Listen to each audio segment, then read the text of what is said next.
Keith Ablow is here. He's a psychiatrist and Fox News contributor. Keith, I am fascinated by this because I've never heard the president or the White House or any of the spokespeople ever call Americans an angry mob for coming out and just speaking their mind.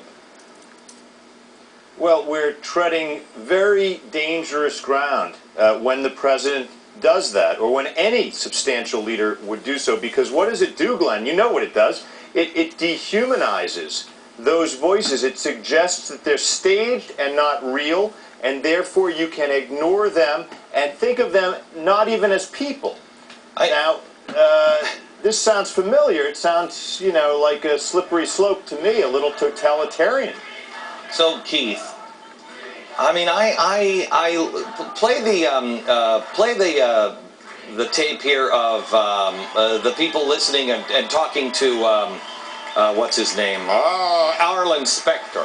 Can you play the Arlen Specter sound, please? So my question to you is, when congressmen scoff at the notion of reading legislation because they aren't qualified or they aren't competent to understand it, how can we be confident that those congressmen are competent to re-engineer the entire health care system? Perfectly reasonable question here, but watch this. Listen to the crowd. We have a bill, and we have a lot of them that are 1,000 pages. It's a page and a half staff, and we divide up the bills. We have to make judgments very fast. We give about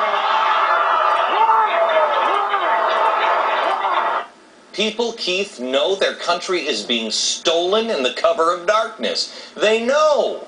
There's no reason. This guy was totally logical. How could we possibly, when you guys can't even read the bill, how can we possibly have any confidence that you know what you're doing when you're changing the fundamentals of our country?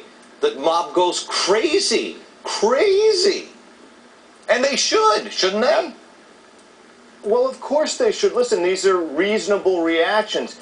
You want to invite dissent. You want to listen to it. Even in my practice, Glenn, when I worked at a state mental hospital, when I worked in VA facilities with people suffering terrible PTSD and hallucinations and delusions, you know what? You were always looking for the kernel of the true message. You wanted to get quiet and say, I know what you're saying seems irrational, but I know you're trying to tell me something. Okay, so this is the opposite of that. So what is because you know they've got shrinks all over the place. They are looking into the psychology of people. I mean, you know that, right? They're looking into the Nobody wants to be called crazy. Right. No, but I'm saying the White House has people. They're looking at a behavioral researcher at the White House as a new czar. They're looking at the psychology of people. So as a psychologist, what is it that they're trying to do? Because they're not trying to heal anything. They're not trying to listen to anybody.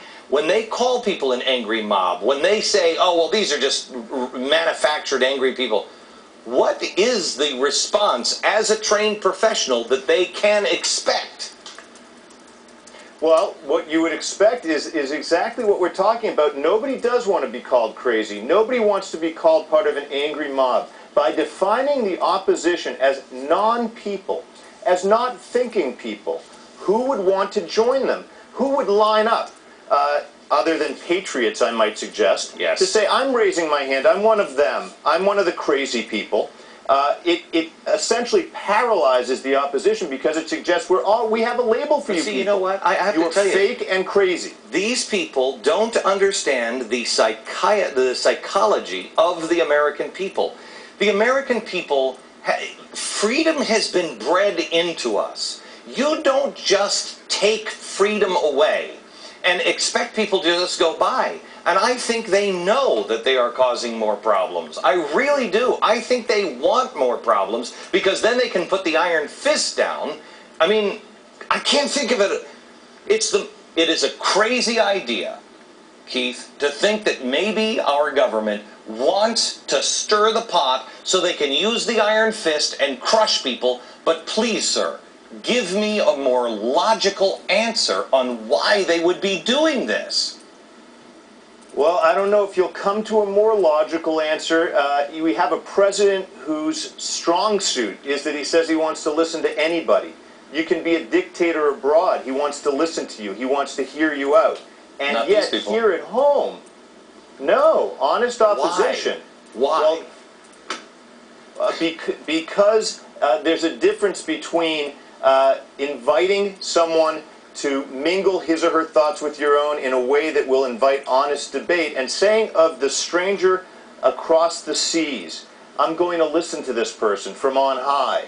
I'm going to sit down and try to understand that person we all think is a little bit, well, delusional over there in that foreign country. In doing that, if it's consistent to some extent with the disenfranchised, with people who are in pain, for some reason those people seem to get more of an ear than others who say, I think you're just making a mistake. I'm not coming to you because I have been laid low. I'm coming here because I have thoughts and feelings. I'm strong too, sir. I'd like to be heard. That's a tougher audience to get, apparently. Okay. Keith, thank you for being on the program. I have to tell you, America, I'm going to change off the show. I have stuff here on healthcare for the elderly that is absolutely frightening. Last night on this program, we had a member of the AARP on, and you know, they were like, "Oh no, healthcare for the elderly, it's going to be fine." Tomorrow, I'm going to move this because I want to bring Frank Luntz in after the break, because he's been seeing these manufactured, and I would like to see what his research is showing about what people are actually feeling here. So tomorrow, please don't miss this, because this is truly terrifying, because you have to ask the White House, Mr. President, you have such radical extremists in your office on health care. Do they have power, or are they just clowns? Tomorrow's program, Frank Luntz is next.